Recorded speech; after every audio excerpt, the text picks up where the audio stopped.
Sir ShiverAway, and I am the strongest swordsman! 俺はその4代目より強い火影になる。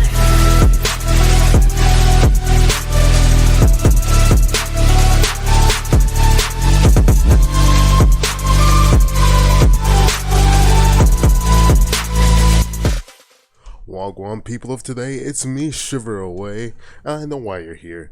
You've been playing World of Magic and you've been grinding, but you just cannot get the boss drops you want. You're not getting the epic weapons, you're not getting the epic armor, but Daddy Shiver's gonna fix that for you. So, first off, here's the number one tip that I can give you, is when you're tracking your boss quest, you'll get to the end of the storyline and you'll have the prologue. But what you want to do is, instead of actually completing the final quest right here, you're not going to want to do that. You want to keep tracking it so that you can track it whenever you want and you don't want to actually kill him. For example, now I'll always know where the Minotaur is if I ever want to kill him.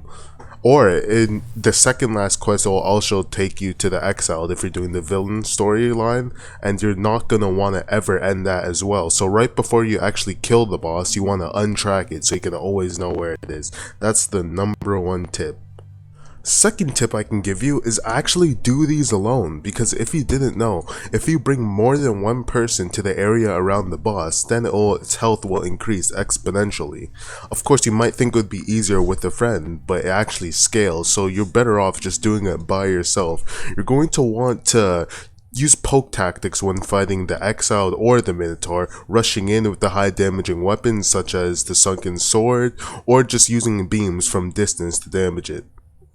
Now, that said, should you choose to do it with multiple people, it's actually beneficial if you do it with a lot of people, because the more people you do it with, technically the higher chance it is to actually get a drop, and you guys could share those for what you want. For example, I have a full set on my hero account of all the Minotaur's armor, and I got that just from trading by my friends when we were doing the bosses. But if you're not in a guild or anything of that, you're probably better off just doing it alone. Another thing that's actually very important when fighting bosses is you're going to need a good shield. You actually need to utilize a good shield. Now for me, I don't have mine equipped right now, but when I was fighting, I did have a shield. I had a hardened Castilian shield, and that's what I was using. Because if you're not blocking, you're going to be dying a lot. These bosses, they do a lot of damage, and a lot of people are thinking because of that I should just bring more people, but that's not the way to do it. You can do it by yourself if you just block. Once you learn their skill tree, know all their abilities that they're going to do and when they're going to do it, you can flawless them quite easily and do them quickly. So if you're dying a lot, it's most likely because you're not utilizing your shield, or you're getting too aggressive with your attacks. Alright, the last and another very useful thing is this map right here. Now observe it.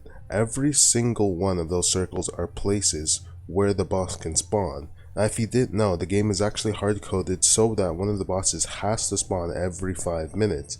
So if you check all of these places, then there has to be one in your server. If there's not one in your server, you can just server hop and find it that way. If you're not getting lucky with these places, I do believe there's places that are more favorable for it to spawn than the other ones that are more obscure, like the places near the Silent Tower. Those are where I personally have seen the boss more, but of course it could just be random and up to luck.